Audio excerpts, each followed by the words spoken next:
we don't have any children outside of her. She came into our house in September of last year. And anytime you talk to parents, they're like, once you have children, it's going to change the way you look at things and change your life so much. And, you kind of just nod your head and you're like, okay, yeah, yeah. But then when it happens, she has changed everything and for a good way.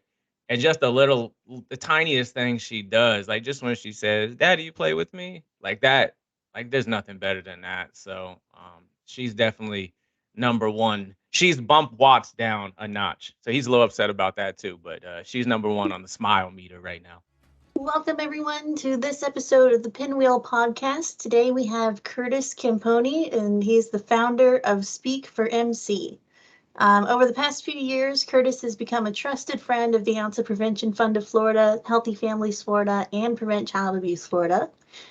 Curtis has been a favorite speaker at a few events for the Ounce and will soon be presenting training for child abuse prevention home visitors, supervisors, and mental health counselors. So we thought it was fitting for our Child Abuse Prevention Month podcast to focus on a partner with our same passion. Curtis has also worked in direct care at high-level leadership roles with professionals who serve at-risk children and youth and families and dislocated workers. Curtis has trained, encouraged, and inspired professionals in over 20 states, including in-person and virtual sessions. Curtis has the unique ability to view problems from a motivational interviewing perspective, allowing him to identify solutions which people can relate to. So thank you for spending time with us today, Curtis. Heather, thank you for having me. I like that little intro. I appreciate that.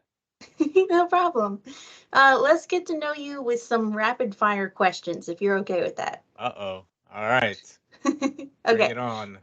Where did you grow up? Ooh, born and raised in Florida. All Uh, right. Clearwater specifically. But Florida is my home. Nice, nice. Now, where is the place you want to travel in the next 2 years? Ooh. Well, like you said, I've trained now in about 20 states. So I would like to go anywhere that I have not been yet.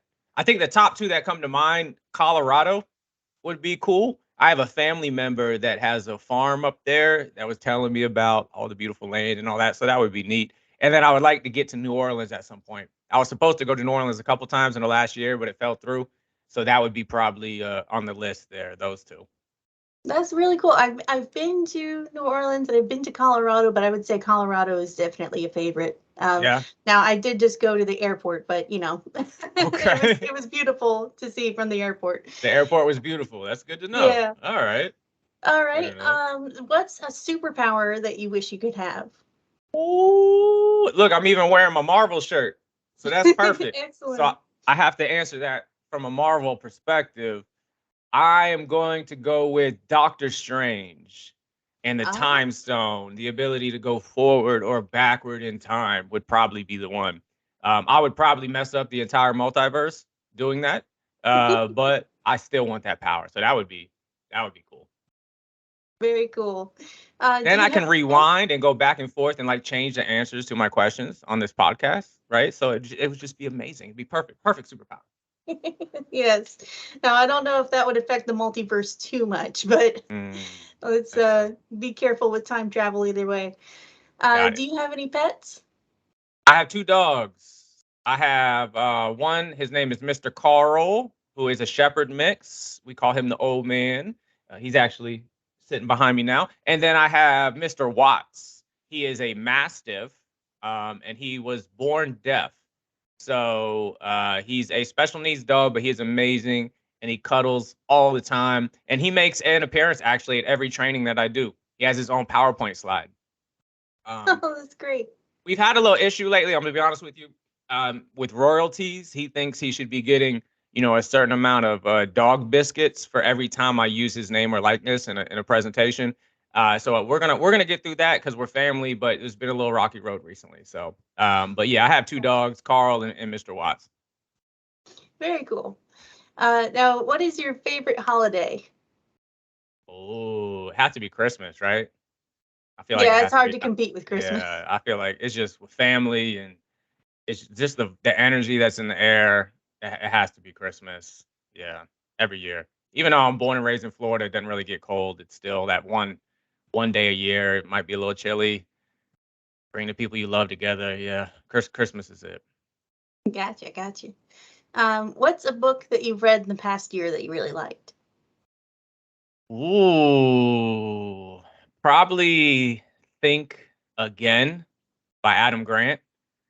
Really challenges how you view the world and questions you to say, hey, the way I look at things, could it potentially be skewed or biased, and how do those biases impact the choices I make? It really challenges you to think. So that's a good one. And then I listen to a lot of audio books because I can run and listen at the same time. And really, I listen to something called the Great Courses. I don't know if you're familiar with that, but it's essentially lectures from the top colleges, and it allows me just to pick like 15 or 20 minutes of a specific topic to listen to. So I listen to a lot of those on like the psychology of personality or change or workplace change, leadership.